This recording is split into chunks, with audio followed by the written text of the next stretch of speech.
মানুষকে যত্ন নিলে মানুষ যে কত ভালো হয় আপনি কল্পনাও করতে পারবেন না।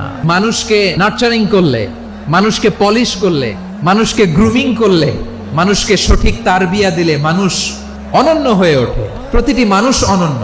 মানুষকে আল্লাহ তাআলা দিয়েছেন অসীম ক্ষমতা। মানুষ যা কল্পনা করতে পারে মানুষ তা করে দেখাতে পারে।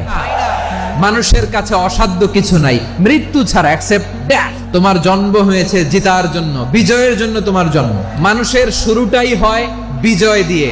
ওই 20 কোটি শুক্রাণুর প্রতিযোগিতায় সবাইরে পেছনে ফেলে সেদিন আমি সফল হয়েছিলাম, সেদিন আমি বিজয়ী হয়েছিলাম। সেদিন আমি এত ছোট ছিলাম মাইক্রোস্কোপ দিয়েও আমার অস্তিত্ব টের পাওয়া যায় না। ওই কম্পিটিশনে যখন আমারে কেউ হারাতে পারে নাই, আল্লাহর জমিনেও আমারে কেউ হারাতে পারে না। হারার জন্য তোমার জন্মই হয় নাই, তুমি আসছোই জিতার জন্য।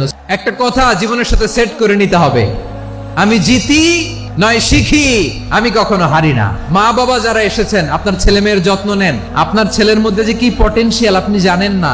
আমার যে মা বোনেরা আছেন, ছেলে মেয়েদেরকে কখনো ছোট করে কথা বলবেন না। ও যে কোথায় যাবে আপনি জানেন না। আপনি মা হয়ে তাকে সাহস দিবেন, তার কল্পনার জগৎটাকে সাজাতে তাকে উৎসাহিত করবেন। ঠিক কিনা বলেন?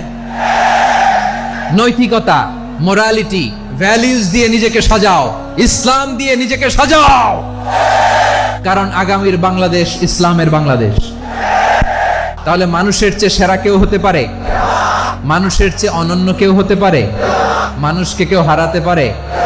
আমি তুমি অনন্য, আমাকে তোমাকে হারায়া দেওয়া এত সহজ না। ঠিক কিনা?